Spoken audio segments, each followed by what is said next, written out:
姐，我和许川下周6结婚，你一定要来哦。苏晴，我离婚才3天。对呀，所以请你来见证我们的幸福嘛。伴娘服准备好了吗？姐，你同意来啦？当然要去，记得给我订最大号的伴娘服。3天转移婚内财产，许川，你够狠。李律师，起诉状改一下，不只要婚内财产，我要告他职务侵占。苏小姐，许氏集团法务很强。那是以前，这5年我隐姓埋名当许太太，他们真以为我是吃素的。姐，你穿红色，怎么了？你不是让我穿的喜庆点儿？苏婉，你别闹事。闹事？我是来送礼的。许川，我已经报警了。你胡说！要不要我把银行流水投出来？这不是批的，都有公章。苏婉，你这个贱人！阿姨叫前妻。这酒店是我名下的。保安，请许家人离开。婚礼取消，婚礼取消。你怎么可能有这么多钱？你不知道吗？重新认识一下。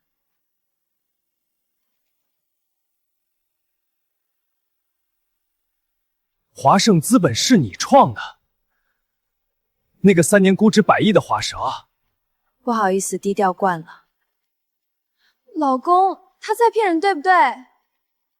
全场死寂。苏总，我是天盛实业的老王，咱们谈谈合作。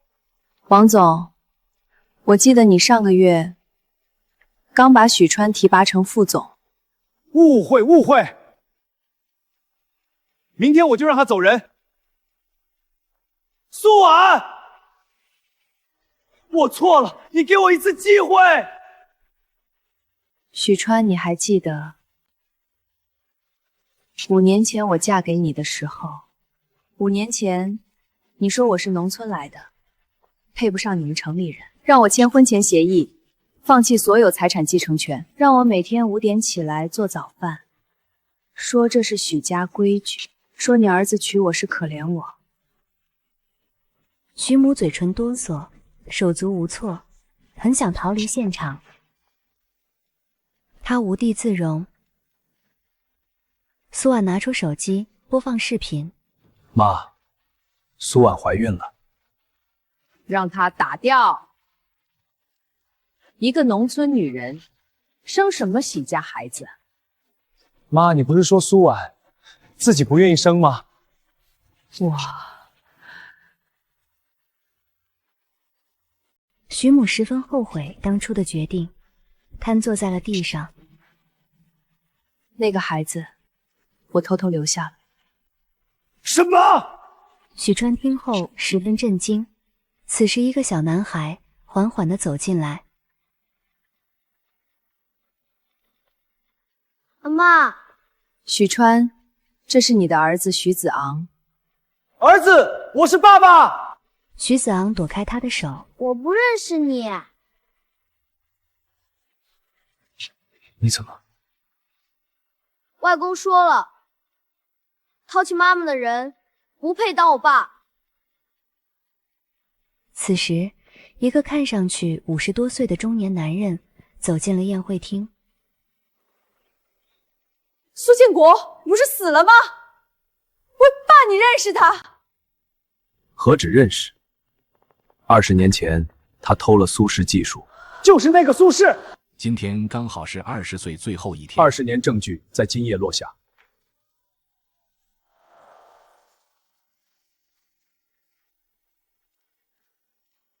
监狱里的饭很难吃，你这个贱人！放开我！我等这一天5年。我真的不知道吗？我是来搜集证据的。姐，是许川勾引网我。妈妈，他们好丑。保安，分开他们。姐，我们是亲姐妹啊！这段视频我存了3年，我每次都把水倒掉，维生素被换成激素药。你不是说他暴饮暴食？这对兄妹绝配。苏晴，请跟我们走。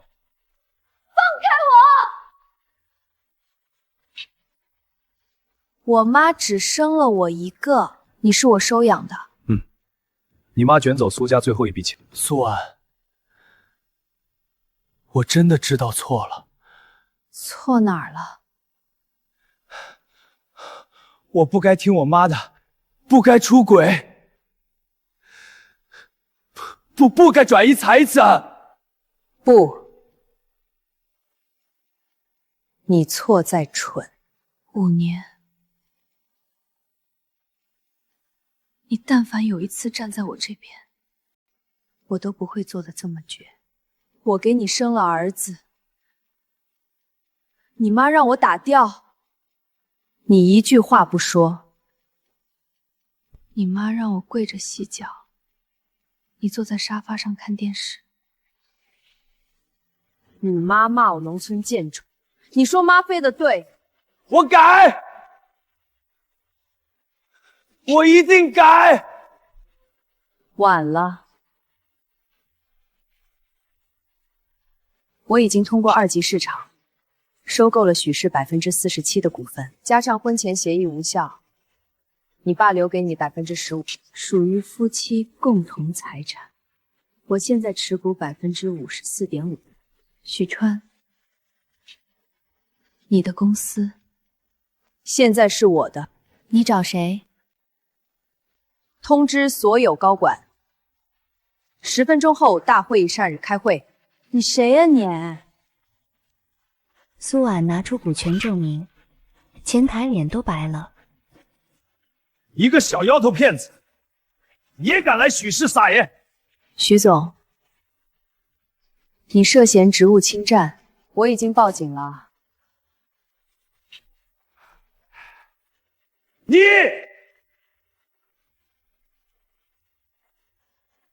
会议室门被推开，金针警察走进来。许建国，你涉嫌伙同许川转移公司资产，请配合调查。你们有什么权利？这是我的公司，请跟我们走。这太荒谬了，你们会后悔的。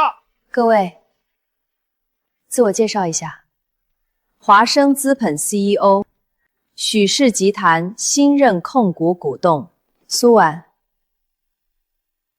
从今天起，许氏集团高名为苏氏集团，有意见的现在可以提。所有人噤若寒蝉。很好。第1项决议，许家所有人全部清退。婉婉，好久不见。陆景琛，上车。关于你妈当年的车祸，我有话跟你说。你妈大车祸不是意外，肇事司机当年逃逸，3个月前落网了。他供出幕后指使者购案。是谁？徐佳，许川的母亲。5年前我消失，不是甩你。21年是因为什么？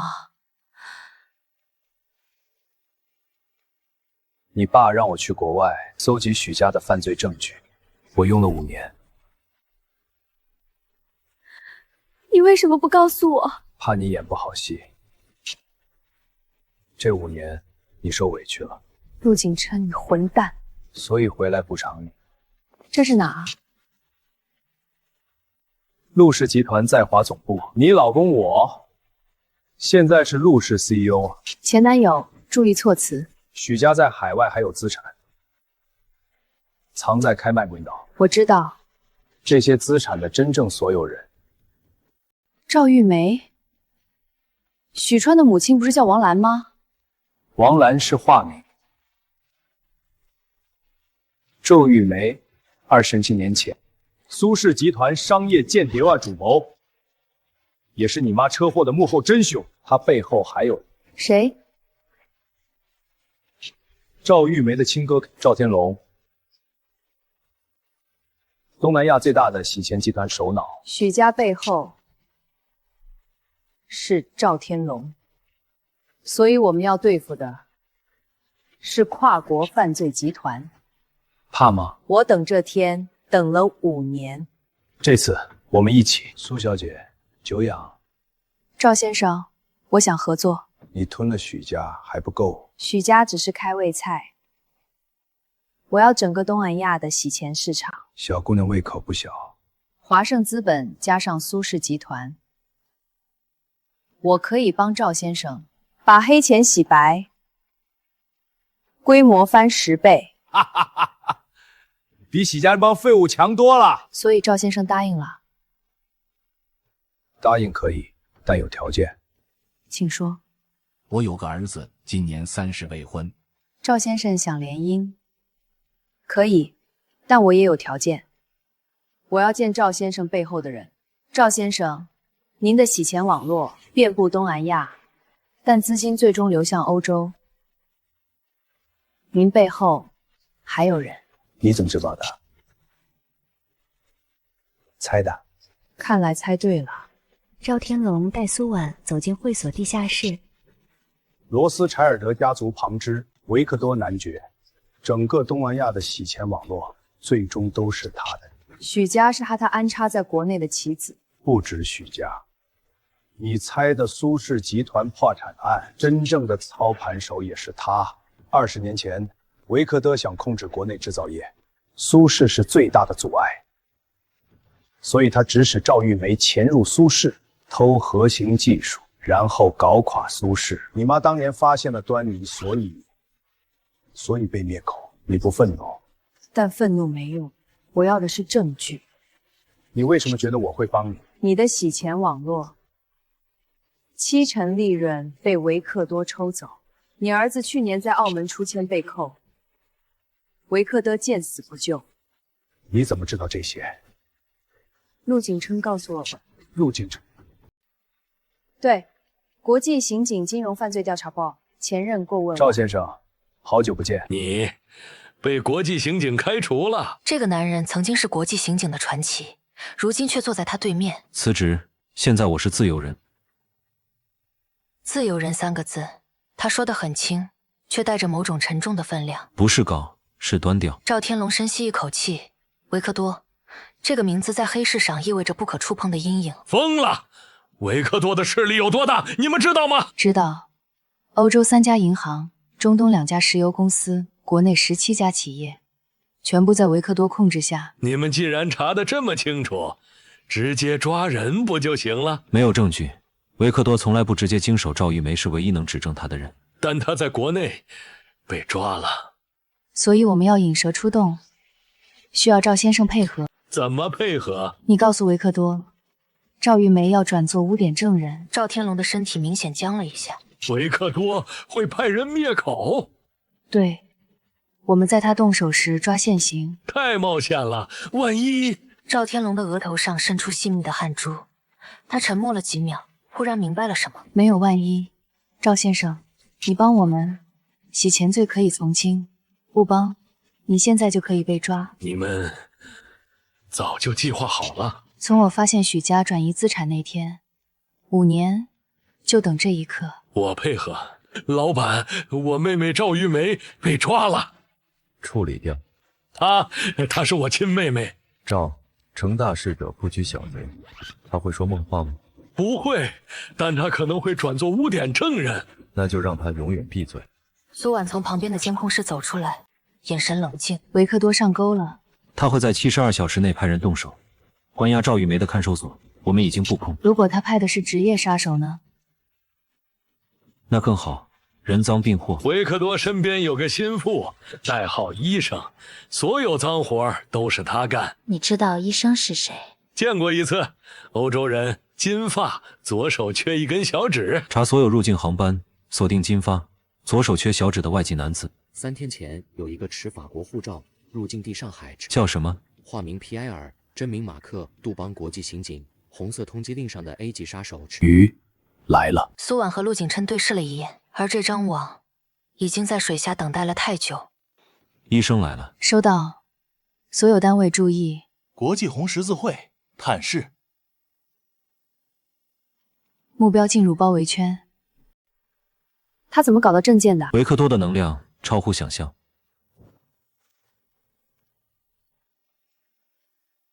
赵玉梅，维克多先生向你问好。解说员，注射器刺向赵玉梅脖子的瞬间，苏婉推门而入，声音斩钉截铁：马克·杜邦，你被捕了。赵玉梅，看清楚了吗？维克多要杀你。苏婉蹲下，看着浑身颤抖的赵玉梅。现在，你愿意指证维克多了吗？我愿意。20年前，维克多让我潜入苏氏集团，偷核心技术，搞垮苏氏。苏婉母亲的车祸是我安排人撞的，因为他在查我。许家是维克多扶持的白手套，帮他洗钱，转移资产。资金线开始闭合。维克多在国内控制的17家企业，我都有名单。这17家企业涵盖能源、交通、通信，他要控制的不是钱，是命脉。陆景琛合上名单，目光如炬。证据链完整了，可以收网。国际刑警总部，巴黎，一场奢华的慈善晚宴正在进行。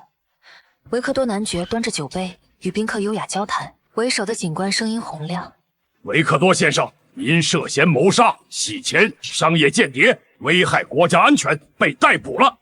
你们有证据吗？赵玉梅已经全部招供。另外，国际刑警金融犯罪调查部，这是搜查令。晚宴宾客哗然。维克多被带走时，在门口停下，转头看向镜头，他的眼神里没有慌乱，只有一种深冷的寒意。游戏还没结束。5年了，终于结束了。没有结束。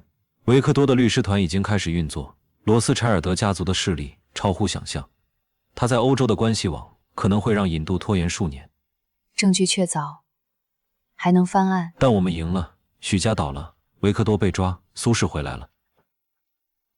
陆景琛没有直接回答，他握住他的手，掌心温暖而坚定。我妈回不来了。陆景琛抱紧了他，夜风里，他的眼泪无声落下，浸湿了他的肩膀。陆景琛，我们结婚吧，5年前你欠我的，现在补上。好。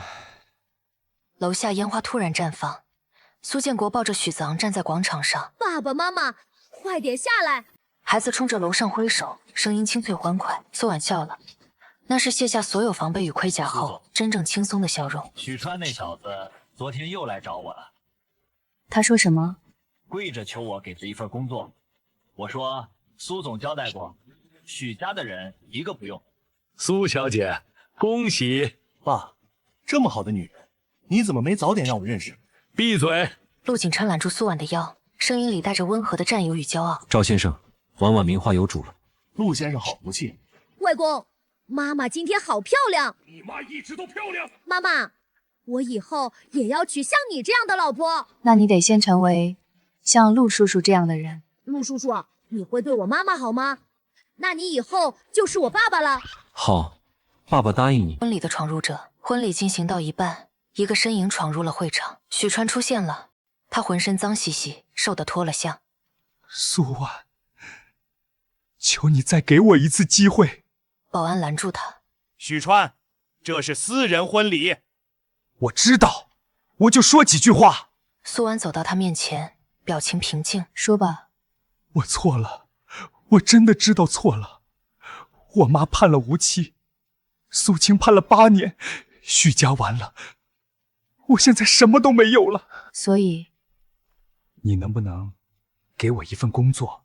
什么工作都行。苏婉看着他，这个曾经趾高气扬的男人。许川，你知道你最可悲的是什么吗？许川愣住。你从来没有为自己活过。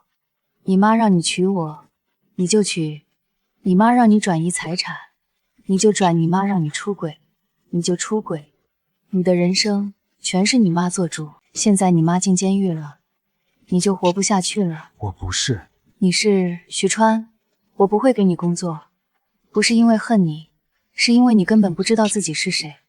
等你哪天明白了这个，再来找我。许川被保安请了出去，他站在楼下看着顶楼的灯火。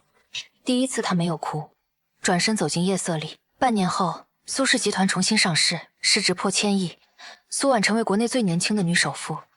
陆景琛辞去国际刑警顾问职务，出任苏氏集团联席 CEO。苏建国退休，专心带孙子。赵玉梅的证词让维克多被判终身监禁，不得保释。赵天龙因为重大立功表现，洗钱罪从轻判处3年缓刑。一切似乎尘埃落定。这天，苏婉收到一封邮件，发件人许川，只有一句话：我在青海支教，孩子们叫我徐老师，谢谢你让我找到自己。笑什么？许川当老师了啊？当老师？青海教小学数学。陆景琛沉默片刻，他总算活明白了。人这一辈子，不怕走错路，怕不回头。那你呢？回头了吗？我的回头是你。爸爸妈妈，外公说今晚吃火锅。来了。苏婉和陆景琛牵手走向电梯，手机突然响了，一条匿名短信。游戏才刚刚开始，维克多向你问好。苏婉脚步一顿，陆景琛也收到了同样的短信，两人对视。顶楼的灯光在夜色中闪烁，城市灯火辉煌，暗处有新的风暴在酝酿。苏婉盯着手机屏幕，那条匿名短信只有7个字：维克多向你问好。陆景琛立刻拨通国际刑警总部的电话，语气急促：维克多在监狱里，不可能发消息，但他的人在外面。第2条短信涌入屏幕：苏总，听说你儿子在阳光幼儿园大2班。老赵，立刻带人去幼儿园。阳光幼儿园门口，徐子昂正在操场上和小朋友玩滑梯。子昂，妈妈，你怎么来了？幼儿园老师跑过来，声音慌乱：苏女士，怎么了？今天有没有陌生人接触过我儿子？没有啊。对了，半小时前有个快递员送来一个包裹，说是给子昂的。苏婉拆开包裹，里面是一部手机，屏幕亮着，视频通话自动接通。苏小姐，好久不见。你怎么做到的？苏婉看着屏幕里的维克多。罗斯柴尔德家族的人，即使在监狱也能做生意。他微笑起来。苏小姐，你的复仇很精彩，但有个漏洞。什么漏洞？你以为许家是终点，不，许家只是起点。维克多靠前，压低声音：你知道你父亲苏建国20年前为什么能全身而退吗？你想说什么，妈妈？你父亲当年和我们做了交易，用你母亲的命换他的命。胡说！手机被陆景琛夺过去。维克多，你在监狱里好好反省，别耍花招。陆顾问，你隐瞒的事情要不要我告诉苏小姐？苏婉死死盯着陆景琛。他什么意思啊？他在挑拨离间。陆景琛脸色一变，他立刻挂断了视频通话。你隐瞒了什么？陆景琛沉默。妈妈，我害怕。苏婉抱起儿子，回今儿说。幼儿园的操场依旧热闹，孩子们的嬉笑声在空气中飘荡。但苏婉怀抱着儿子，只觉得一股寒意从骨髓深处升起。苏婉把子昂哄睡后，走进书房。陆景琛坐在沙发上，面前放着一份泛黄的文件。这是什么？20年前苏氏集团破产案的原始卷宗。苏婉翻开文件，第1页是苏建国的供词。我苏建国承认将苏氏集团核心技术转让给维克多、罗斯柴尔德，条件是保证我及家人的人身安全。苏婉的手开始发抖。这不可能，我爸不会。是真的。20年前，维克多用你和你妈的命威胁苏建国，苏建国交出技术，但维克多食言了。妈还是死了。3年前我才查到。苏婉的眼泪掉下来。他为什么不告诉我？书房门被推开。景琛说的都是真的。苏建国站在门口。苏建国走进来，仿佛老了10岁。婉婉，对不起。你为何不早说？我没脸说。你妈死后，我整个人垮了。我不敢查真相，也不敢不面对你。所以你把女儿嫁给许川？许家当年是唯一愿意联姻的，我以为许家能保护你，保护我？我在许家过了5年生不如死的日子。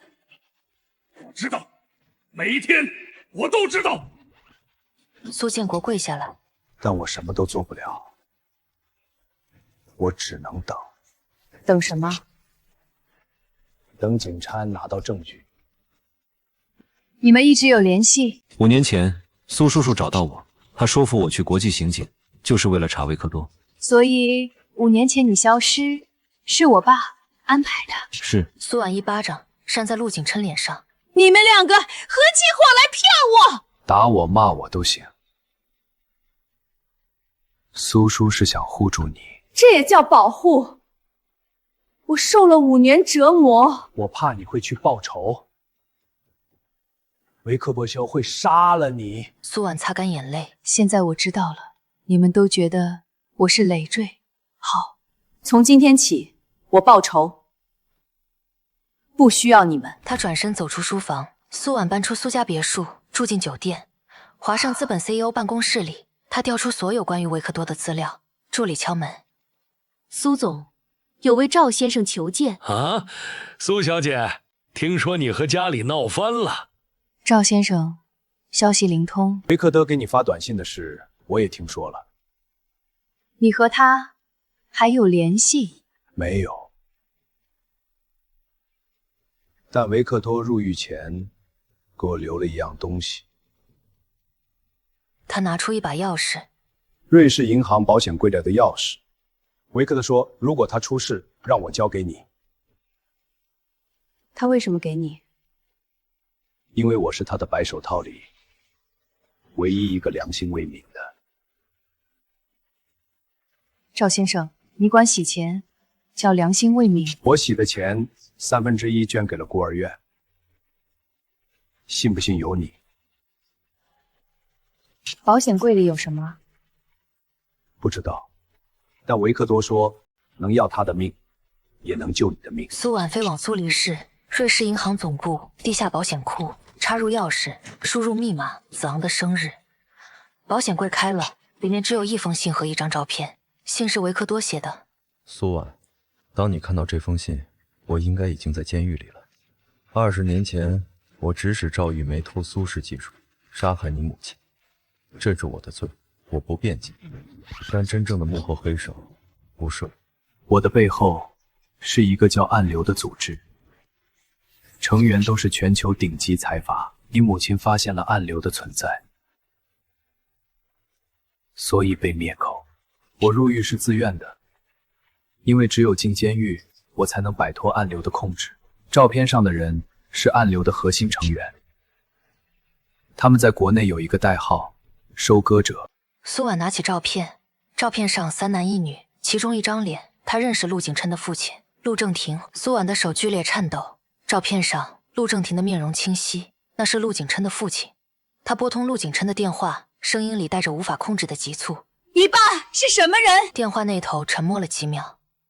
我爸20年前死于车祸。你确定他死了？又是沉默。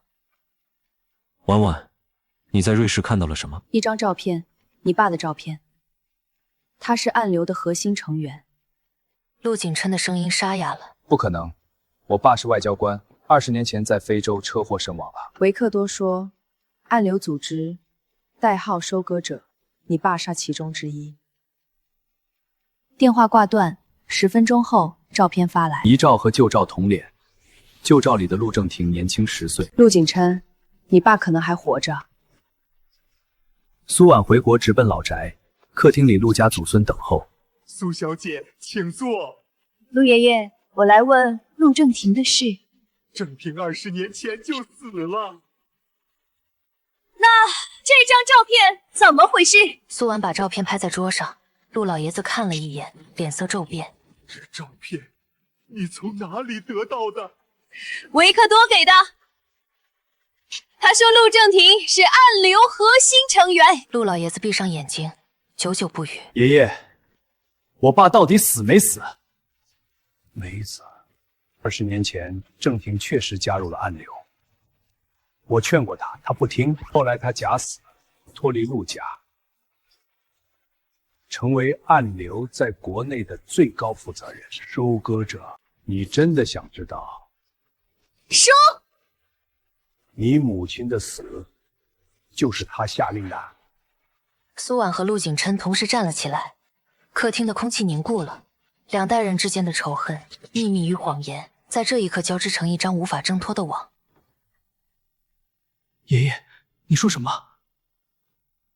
当年苏婉的母亲查到了暗流的线索，郑婷下令灭口，执行者是赵玉梅和维克多。苏婉死死攥着拳头，指甲掐进掌心。所以陆景琛的父亲杀了我妈？是。陆景琛整个人像被抽空了。我不知道，我以为我爸真的死了。苏婉转身就走。别碰我。我真的不知道。知道又怎样？不知道又怎样？陆景琛，你爸杀了我妈，我们之间到此为止。陆景琛站在门口，看着苏婉上车离开。他的手机响了。景琛，我是爸爸。你在哪？想见我吗？明天下午3点，老码头7号仓库。你为什么要杀苏婉的母亲？见面谈。电话挂断了。陆景琛拨通苏婉的电话被挂断，再拨关机。他给苏婉发了一条短信：我爸联系我了，明天下午3点，老码头7号仓库。第二天老码头，陆景琛独自走进7号仓库。仓库中央站着一个穿风衣的中年男人。景琛长这么大了，为什么？什么？为什么？为什么要杀苏婉的母亲？为什么要假死抛弃我和我妈？为了活下去。暗流选中我的时候，我才35岁。拒绝就是死，不止我死，你和妈也得死。所以你选择当刽子手？我选择保护家人。你杀了苏婉的母亲，你现在告诉我，你是为了保护家人？仓库暗处，一个身影走出来，是苏婉，她手里拿着一把枪。仓库里只剩下死寂。苏婉，把枪放下。让开！他是罪犯，应该交给法律审判的。法律？20年前法律在哪？你和你母亲长得很像。你不配提我妈。他是个好记者。当年他没查暗流，我不害杀他。我今天就送你去见他。杀我之前，看看这个。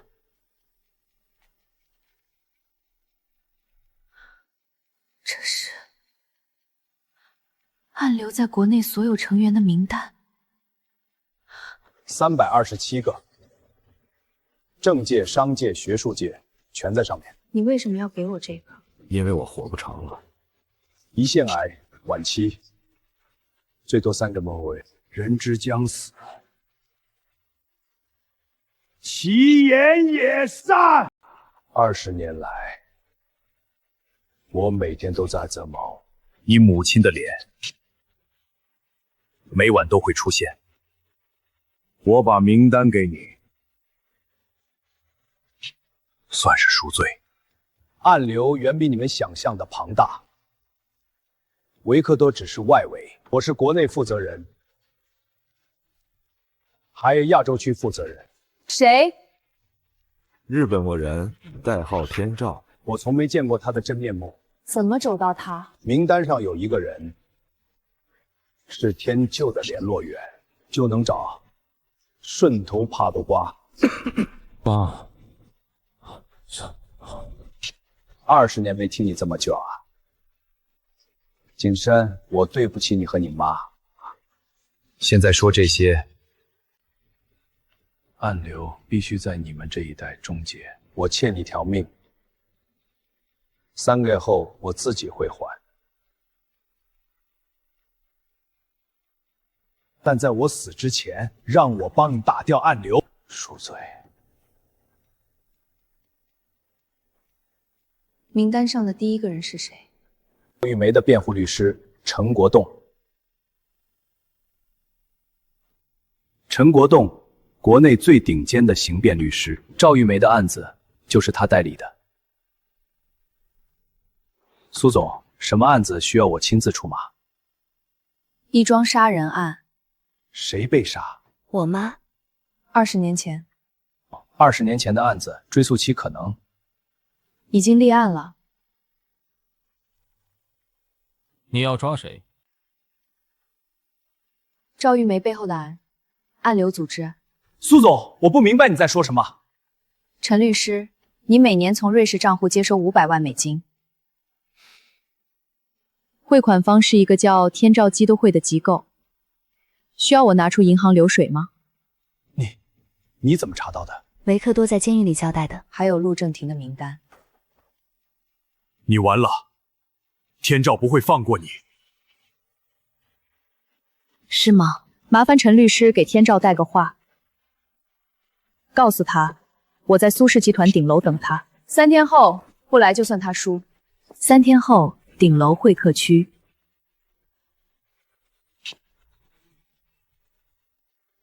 苏小姐，久仰吗？天照先生，你可以叫我山田，山田正一。陈国栋应该告诉你我的条件了。你想要什么？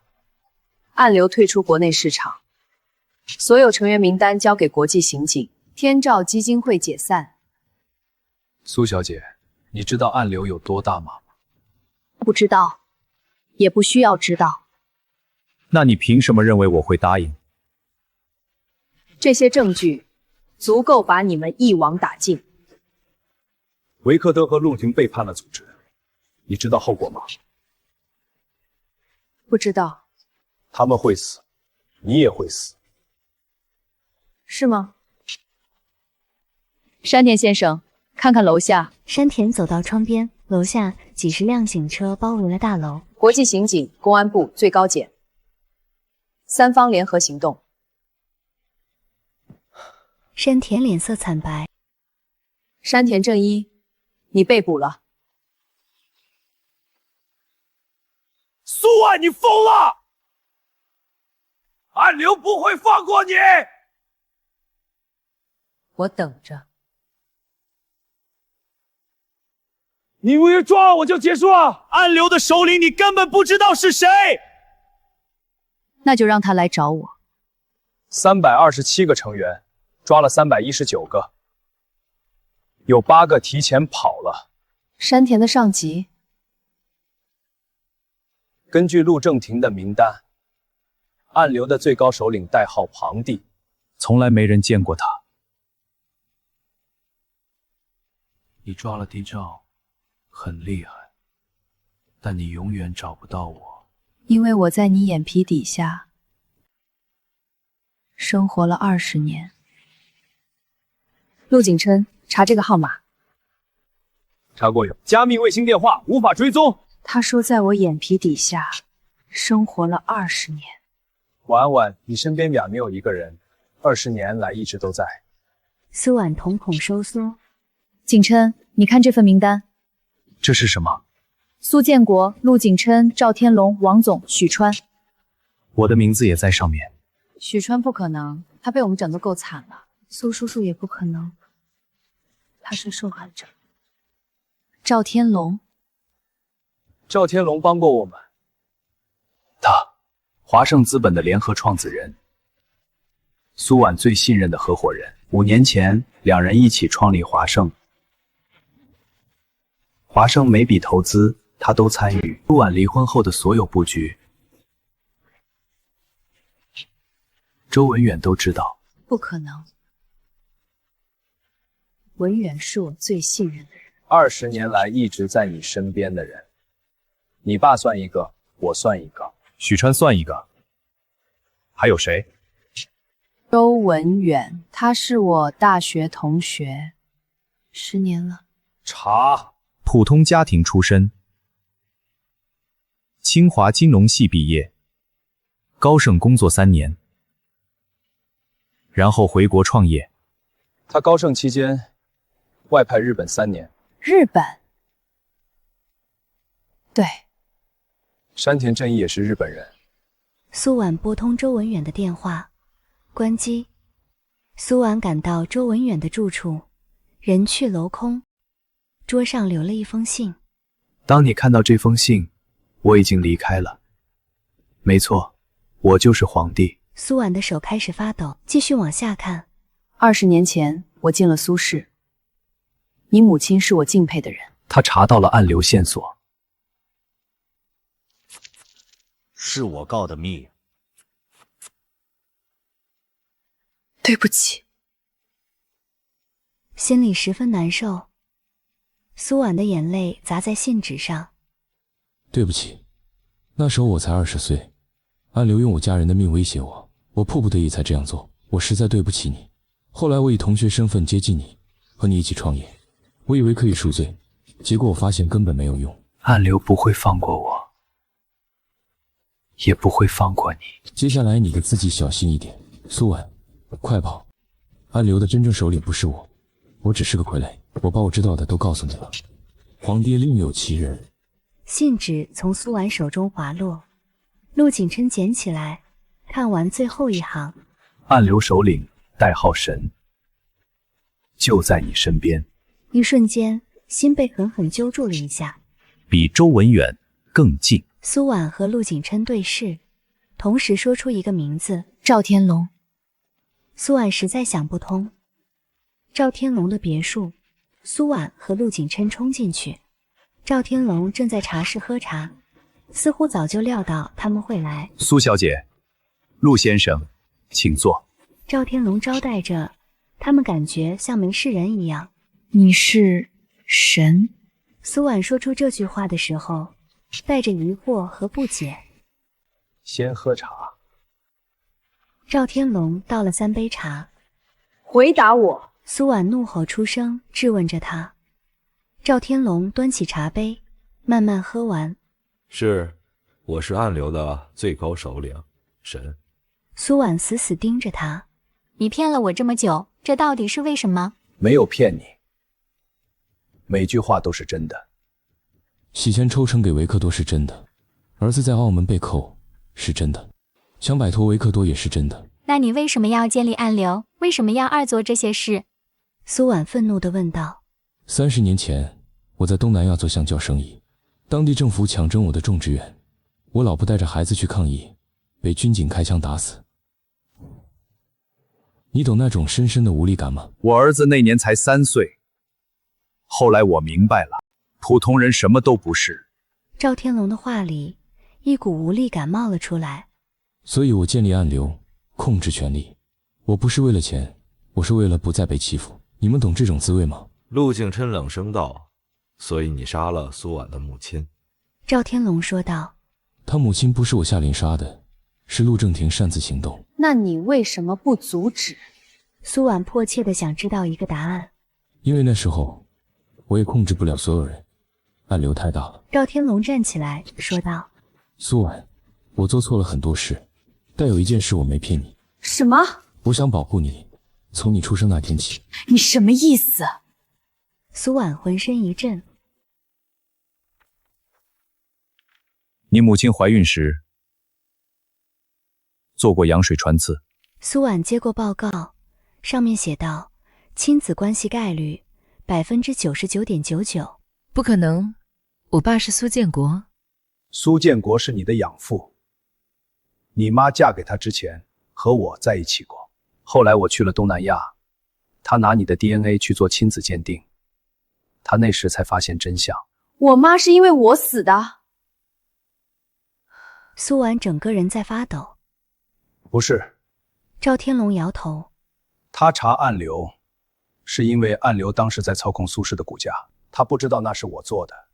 等他发现的时候，已经晚了。你为什么不阻止？因为那时候他不能暴露身份。两人相互对视着。你就眼睁睁看着我妈死。苏婉几乎是嘶吼着说出了这句话。赵天龙闭上眼睛说道：这30年，我每天都在后悔。那你现在为什么承认？因为我要解散暗流。名单共有4217人，全部犯罪证据都在内。因为你是我的女儿。赵天龙拿下墨镜看着苏婉，我想让你安全。听完赵天龙的话，苏婉的眼泪止不住流下来。我不配当你父亲，但我至少可以让暗流消失。名单同步发向全球。赵天龙按下手机上的发送键，各国反洗钱机构、各大媒体都收到了这份名单。对不起。苏婉在这一瞬间大声喊道：爸！你叫我什么？赵天龙浑身一震。爸，你是我爸。够了，这一声就够了。警察冲进来，赵天龙被带走时，回头看了苏婉一眼，笑了笑。苏婉瘫坐在地上，陆景琛抱住她。结束了。真的结束了。陆景琛的手机响了，陆正廷发来的短信：名单已全部移交国际刑警，我的时间不多了。景琛、苏婉，祝你们幸福。暗流消失了。1个月后，苏婉和陆景琛的婚礼在苏氏集团顶楼举行。这一次，没有阴谋，没有敌人。苏婉，愿意嫁给我吗？愿意。烟花在夜空中绽放，远处，监狱里的赵天龙看着窗外的烟花，笑了。陆正廷在病床上看着儿子婚礼的直播，闭上眼睛，安详离去。一切终于尘埃落定。陆景琛看着苏婉，说了一句：生活还是得继续。苏氏集团顶楼，苏婉站在落地窗前，陆景琛推门进来。又在想什么？苏婉沉默一下，想赵天龙，想我妈，想这1年发生的事。都过去了。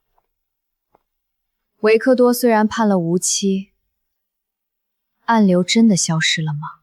陆景琛沉默。苏婉的手机响起，一串乱码号码，接起来，机械合成的声音。苏婉，暗流永存，游戏继续。电话挂断，苏婉和陆景琛对视一眼。总到了吗？加密卫星电话，源头在欧洲。苏婉攥紧手机，我就知道没完。陆景琛接到国际刑警总部的加密邮件。婉婉，你看这个。赵天龙已经入狱1年了，谁还会给他转钱？查不到汇款方，账户是开曼群岛的空壳公司。苏婉盯着屏幕，这个账户和暗流有关。你怎么确定？直觉。苏婉拨通赵天龙的监狱电话。爸，有人给你转5亿美金，你知道吗？电话那头沉默。爸。vai是神。你不是神吗？苏婉心脏骤停。我只是神之一，最高首领从来不是一人。暗流最高首领是3个，除了你，还有谁？一个在欧洲，一个在国内。国内的已经死了，陆正廷；欧洲的那个代号宙斯，我从没见过他。电话挂断。苏婉和陆景琛调出暗流资料。欧洲，代号宙斯，掌控暗流全球资金；赵天龙掌控亚洲，陆正廷掌控国内。3个人，3足鼎立。陆正廷死前把国内名单交给我们，赵天龙入狱前把亚洲的名单交给了国际刑警，但宙斯的名单从来没有出现过。苏婉翻开维克多的卷宗，他突然想到了什么。维克多提到过，暗流的资金最终流向欧洲，罗斯柴尔德家族旁支吗？维克多只是宙斯的一条狗，要找到宙斯，必须从维克多下手。我要去见维克多。瑞士某高级京狱。苏婉坐在探视室，对面是穿着囚服的维克多。苏小姐，没想到你会来看我。维克多对于他的到来有些意外。宙斯是谁？苏婉开门见山地问道。维克多的笑容凝固了。我不知道你在说什么。维克多，你被判了终身监禁，这辈子出不去了。但如果你帮我找到宙斯，我可以申请让你引渡回国，用国内法律重新审判。国内没死刑吧？维克多反问道。但你在这里，永远见不到你女儿。苏婉说完这句话过后，维克多的脸色变了。维克多咆哮地问苏婉：“你怎么知道我有个女儿？”苏婉笑了一下，说道：“陆景琛查到的，你女儿在法国，今年12岁。你不希望她知道父亲是罪犯吧？”维克多攥紧拳头。请给我3天时间。3天后，维克多主动要求见苏婉。我可以告诉你宙斯的事，但我求咱见。说。第一，把我引渡回国。第二，让我女儿每年来看我一次。第三，保护我女儿。宙斯的人可能会对她下手。成交。维克多压低声音说：“宙斯的真名叫安德烈亚斯·冯·霍亨索伦，德国梅洛郡族后裔，暗流的真正创出案。40年前，他在瑞士成立宙斯基金会，以慈善为名，行洗钱之实。赵天龙和陆正廷都是他发展的下线。他在哪？不知道。”苏婉快速记录。他从不在同一个城市待超久。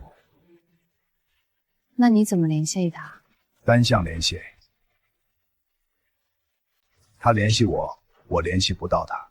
最近一次连接器是什么时候？3个月前。随后，他掏出了一个纸条。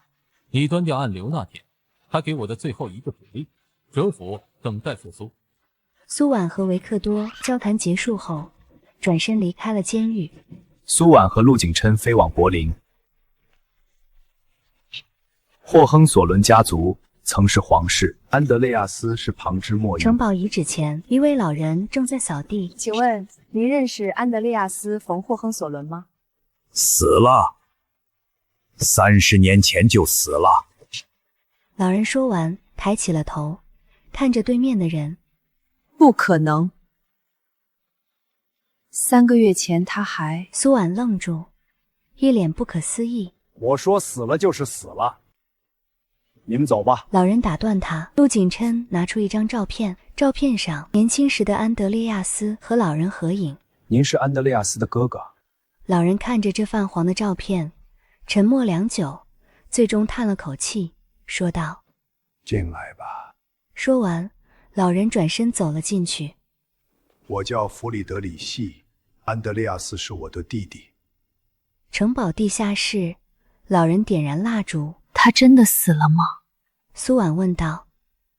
弗里德里希打开一个旧箱子，里面是一张死亡证明。苏婉看着死亡证明，忽然发现破绽。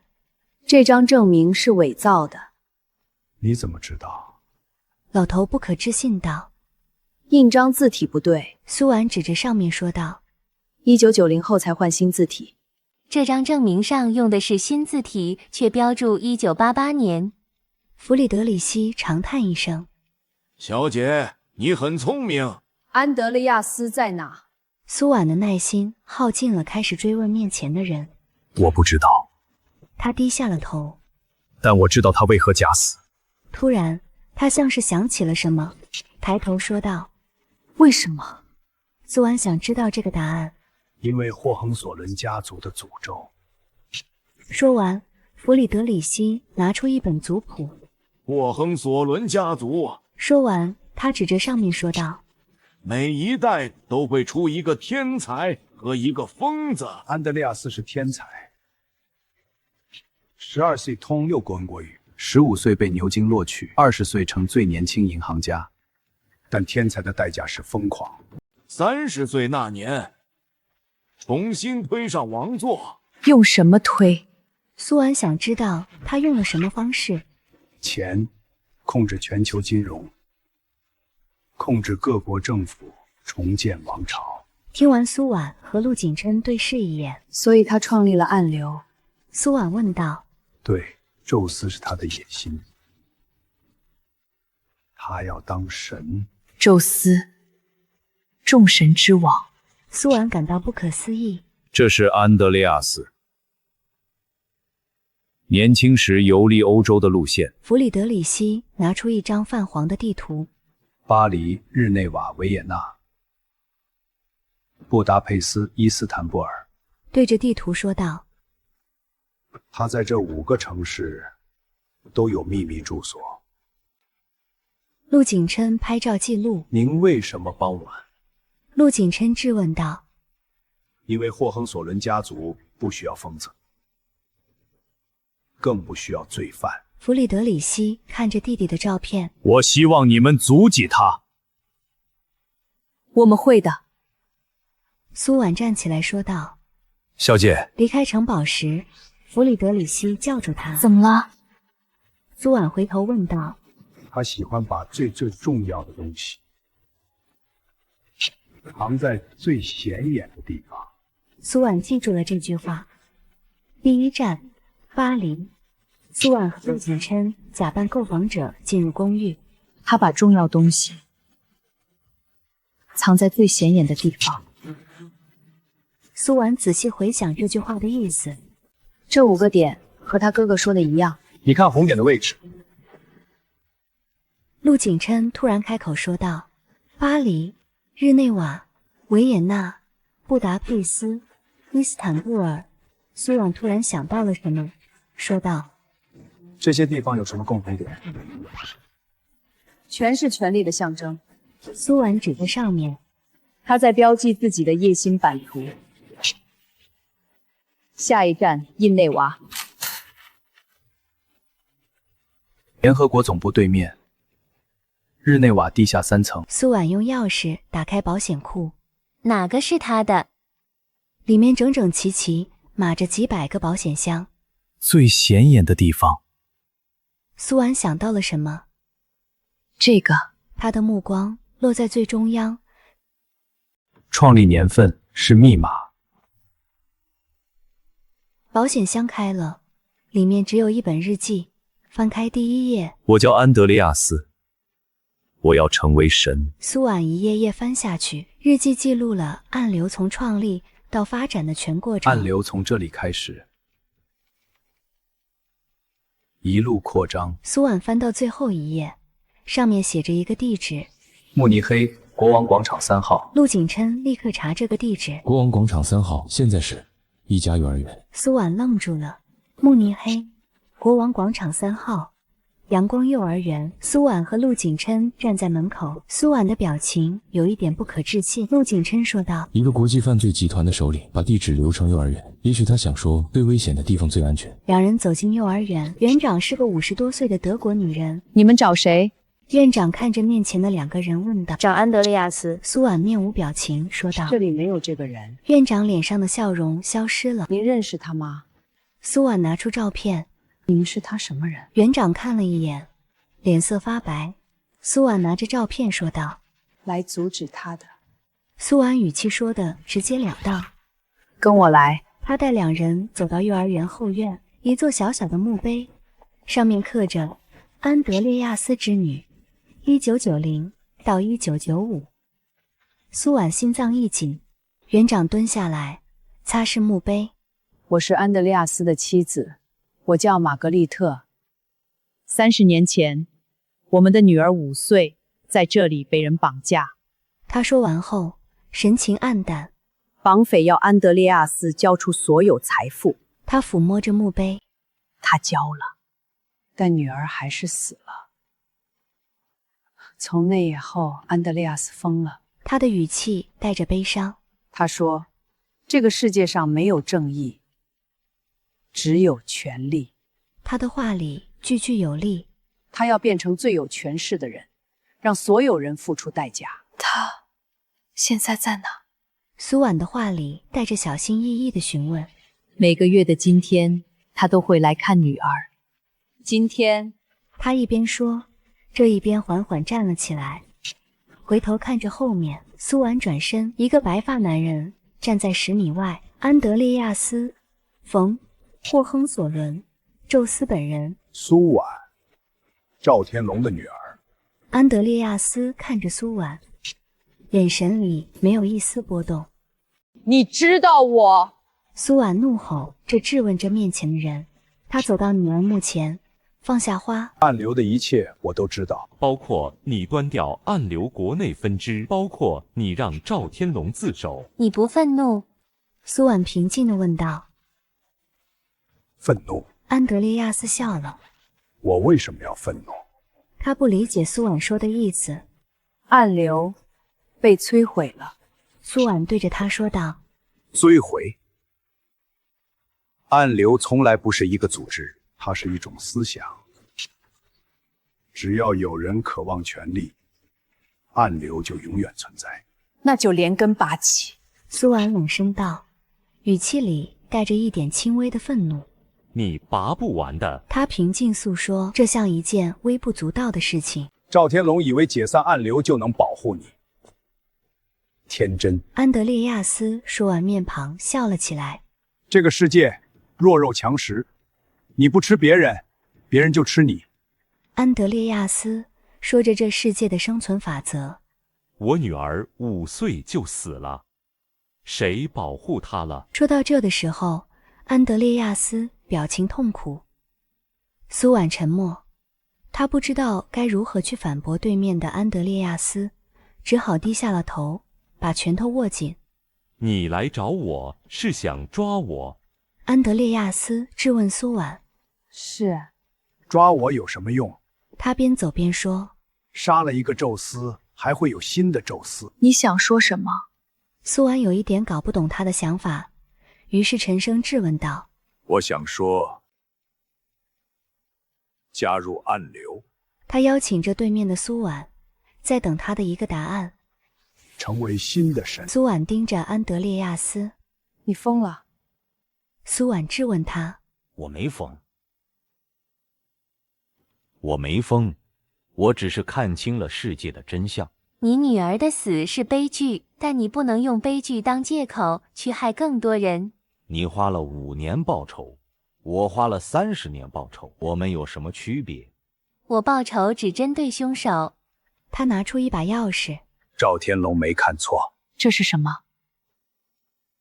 瑞士银行的另一个保险柜，里面是暗流全球所有成员的最终名单。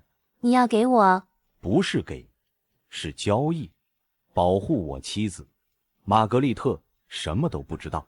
苏婉看向玛格丽特，后者低着头。是谁？你自己去看。安德烈亚斯转身走向墓碑。走吧，警察快到了。苏婉和陆景琛赶到瑞士银行，插入钥匙，打开保险柜，里面是一份名单，厚达100页，渗透这么深。苏婉一页页翻看，翻到最后一页，不可能。最后一个人名让苏婉的血凝固了。苏建国，苏建国，代号盘古。他不是受害者吗？苏婉拨通苏建国的电话，关机。苏婉疯了一样飞回国。苏家别墅空无一人，书房的保险柜开着，里面空了，桌上留了一封信。婉婉，对不起，安德烈亚斯说的对，我骗了你20多年，我不是受害者，我是共犯。苏婉的眼泪砸在信纸上。继续往下看。30年前，我认识了安德烈亚斯，他给了我第1桶金，让我创立苏氏集团。婉婉，我不配当你父亲，赵天龙才是真心对你的人。信纸从苏婉手中滑落，陆景琛捡起来，看完，他还留了一个 U 盘。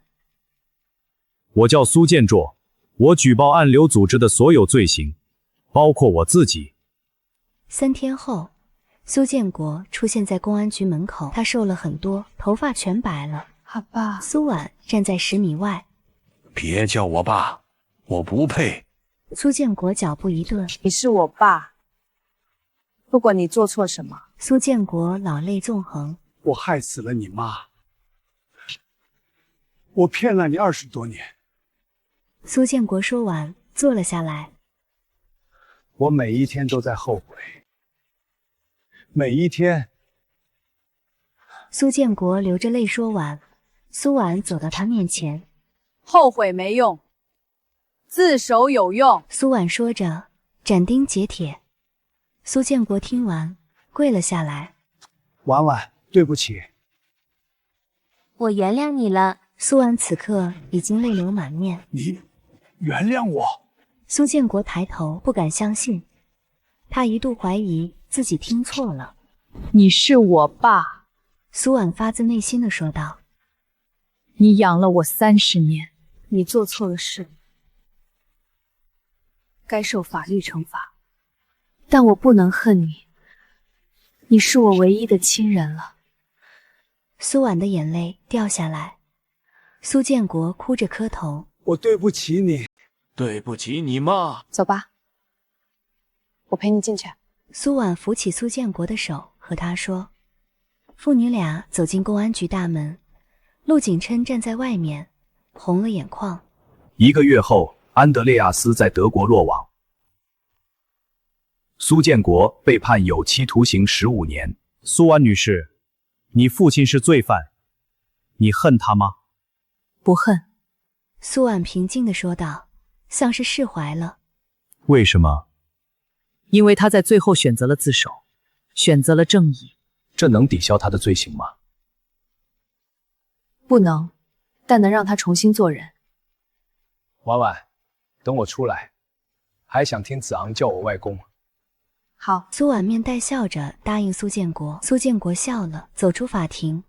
结束了。陆景琛对着苏婉说道：“结束了。”苏婉叹了一口气，看着天空。接下来去哪？回家。子昂还等我们吃饭。苏婉看着他说道。1年后，苏氏集团顶楼，苏婉的办公室。许子昂趴在桌上画画。妈妈，你看我画的。画上有5个人：苏婉、陆景琛、许子昂、苏建国、赵天龙。这是谁？这是外公，这是另一个外公。苏婉抱起儿子。子昂，想去看外公吗？想。子昂开心地说道。苏婉带着子昂来到监狱探视室，苏建国穿着囚服走出来，瘦了，但精神好了很多。外公，你什么时候回家？快了，外公在努力改造。爸，身体怎么样？监狱里规律生活，比以前健康多了。苏建国对着电话娓娓道来。我给你请了最好的减刑律师，再有8年你就能出来。婉婉，我对不起你。别说这个了。等你出来，我们一家人好好过日子。好。苏建国下定决心道。探视结束，苏婉走出监狱大门。怎么样？陆景琛的车停在门口。他说挺好。接下来有什么打算？陆景琛发动车子。我想做一件事。苏婉下定决心说道。什么？立一个反洗钱公益基金会，助更多人识破暗流这样的组织。陆景琛握住他的手，我陪你。车子驶向远方，天空湛蓝。下一步有什么计划？让更多人远离金融犯罪。苏婉对着众人说道。陆景琛抱着徐子昂站在台下。仪式结束，苏婉走下台，徐子昂扑过来，苏婉抱起儿子。子昂今天乖不乖？乖爸。苏婉看向陆景琛。乖，爸爸带我去看了外公。苏婉问道。又去探监了。陆叔叔状态很好，还问基金会的事。就在这时，陌生号码接起来，一个女人的声音。我是赵天龙的律师。说完后，一段短暂的沉默电话被挂断。苏婉赶到律师事务所。周律师，资料带来了。好，谢谢，放这里。我会尽快处理。赵天龙委托我转交的文件。他推过来一个档案袋，苏婉打开，里面是一封信和一张照片。信写着“为你骄傲”，照片上的人要小心。他是谁？苏婉带着疑惑问道。代号军师，暗流架构全是他设计。苏婉看着图片，军师还在外面，他比任何人危险。他在哪？苏婉厉声问道。不知道。赵天龙说只有一个人能找到他，谁？周瑾拿出一张名片，顾北辰，前国际刑警亚洲区负责人。苏婉和陆景琛飞往新加坡。苏婉推门进去。顾北辰。苏婉，陆景琛。他笑了笑。坐。赵天龙说你能找到军师啊？军师真名宋明远，他指着图片说，哈佛数学系博士，华尔街最顶级的量化交易员，30岁被安德雷亚斯招募，一手设计了暗流的全球资金网络。他对着世界地图说，他在哪？过去2年，我追踪了他所有的资金流向。他在同时操作17个离岸账户，分散在7个国家，但所有资金最终都汇入同一个地方。他指着一个地方说道：澳门。澳门，永利皇宫赌场 VIP 厅。苏婉和顾北辰假扮成内地富豪夫妇，陆景琛在监控室布控，苏婉坐到他对面。宋先生，玩一把。苏总，华盛资本 CEO。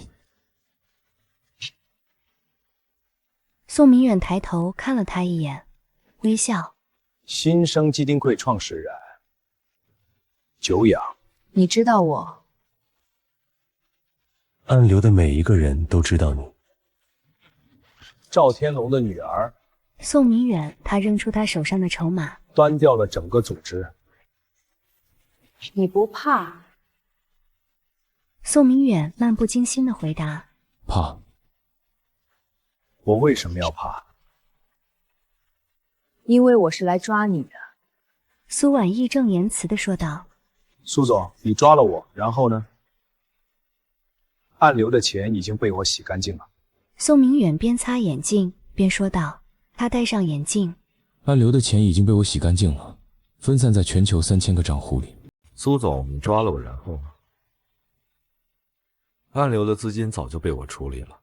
宋明远边擦眼镜边说道，他戴上眼镜。分散在3000个账户里，你如果扣下我，这些钱就会永远石沉大海。不如做个交易，新生基金会不是正缺经费吗？条件？那笔钱，我可以1分不剩，全数捐赠给你。放我走，给我一个新的身份。宋明远说完，摸了摸眼镜。你在做梦。苏总，你清不清楚到底有多少钱？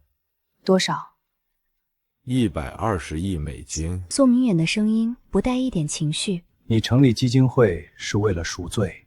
耳机里，陆景琛的声音响了起来。这些钱本来就是黑钱，与其被冻结在离岸账户，不如拿来做好事。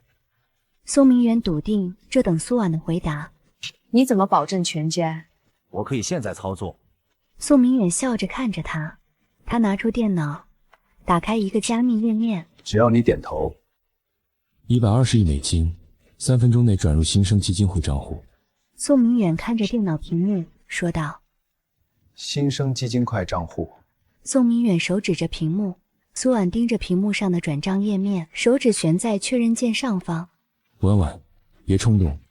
陆景琛的声音急促。宋明远微笑。苏总，你母亲死在暗流手里，你报仇了。宋明远说完，靠在了椅子上。现在有一个机会，用暗流的钱救更多人，这是赎罪，也是新生。宋明远说完，笑着看着苏婉。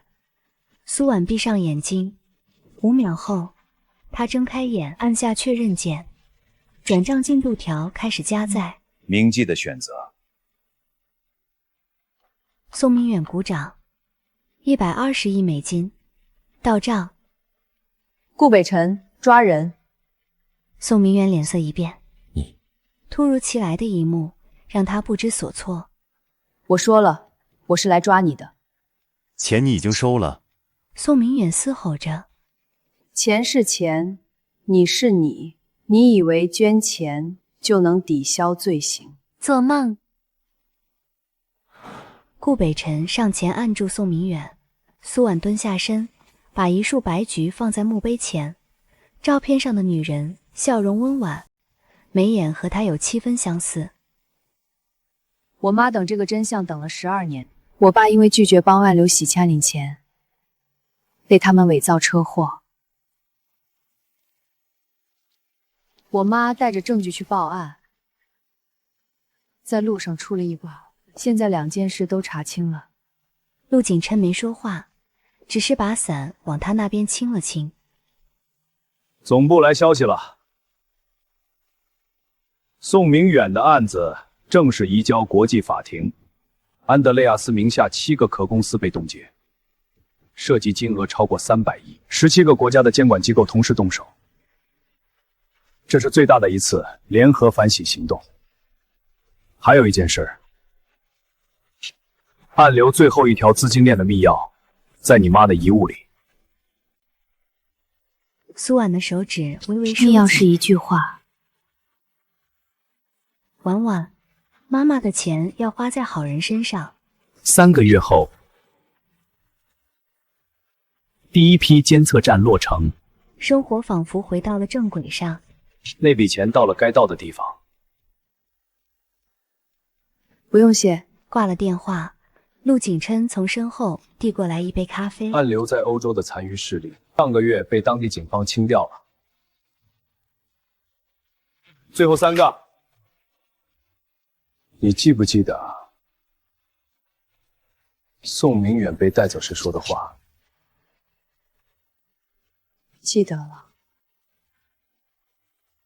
他稍晚暗流的仇家会来找我，怕吗？